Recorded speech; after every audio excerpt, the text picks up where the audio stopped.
Order করলেন, যুদ্ধের ময়দানে যাব। আবু বকর কই, ওমর কই? আল্লাহর মোহাব্বতে মাল দিয়া দাও। ওমর দৌড়ায়, আজকে বেশি মাল দান করব, নবীর মোহাব্বতের দোয়াটা পেয়ে যাব। ওসমান গনি দৌড়ায়, আজকে বেশি দান করব, 1 নাম্বার দোয়াটা পেয়ে যাব। ওমর দৌড়ায়, হযরত আলী দৌড়ায়, মাল দিয়া নবীর সামনে হাজির। আল্লাহর নবী হিসাব চাইলেন, ও ওমর কি পরিমাণ দান করলেন? বলে, আমার সম্পদের অর্ধেক আমি দান করে দিলাম। ওসমান আপনি কি দিলেন? এই পরিমাণ দিলাম। হযরত আলীকে বললেন, কি দান করলেন?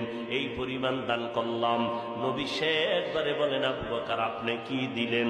আবু বকর চোখের পানি ছেড়ে কান্না করে, নবী আমার টাকা পয়সা সম্পদ নাই, হালকা পাতলা যা ছিল ওই ঘরের মধ্যে বসিয়া ঝাড়ু দিয়া দিয়া সব আমি আপনার দরবারে হাদিয়া পেশ করলাম।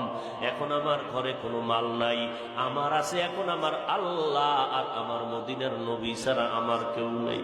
নবী আশ্চর্য হয়ে গেলে, এত ত্যাগ এত কোরবানি কি একটা মানুষ মানুষের জন্য করতে পারে, দিনের জন্য? আল্লাহর নবী চিন্তায় পড়ে গেলেন, চুপচাপ চিন্তা করতেছেন। আবু বকর পেরেশান হয়ে গেলেন, এদিকে ওমরের মাথা নত হয়ে গেল। 1 নাম্বার হতে পারলাম না। আবু বকরের যদিও মাল নাই, কোরবানির বেলায় কোনো দুর্বলতা নাই, আমি 1 নাম্বার হতে পারলাম না। ওসমান মাথা নত করলেন, 1 নাম্বার হতে পারলাম না।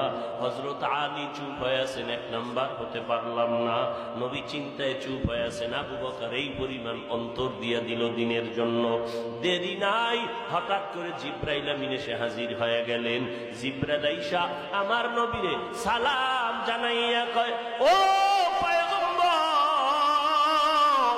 আল্লাহ তাআলা প্রতিদিন আপনারে সালাম জানায়, আজকেও সালাম জানাইছেন, তবে স্পেশাল করিয়া আমার আল্লাহ আজকে নতুন ভাবে আবু বকরের সালাম দিয়েছে।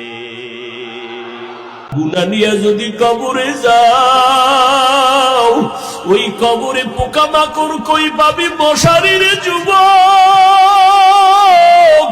একটা বেতের বাড়ি সইতে পারো না রে বাবা। ওই কবরে গুনাহ নিয়ে গেলে 2 পার্শ্বের মাটির চাপ কেমনে সহ্য করবি যুবক? স্কুলে পড়তে বাধা নাই, কলেজে পড়ো বাধা নাই রে বাবা, ডাক্তার হও, ইঞ্জিনিয়ার হও, প্রফেসর হও, বাধা নাই। তবে আল্লাহ দয়া করে সম্মানের চেয়ারে বসাইছে, গুনার কারণে ফালাইয়া দিয়ে রে মালিক। আয় আল্লাহ, চারদিকে আপনি ছাড়া কেউ নাই। আয় আল্লাহ, ইসলামের নামে দুশ্মনেরা পাগল পারা হয়ে গেছে রে আল্লাহ। আয় আল্লাহ, আপনি তো ইজ্জতের মালিক, আপনি তো অন্তরের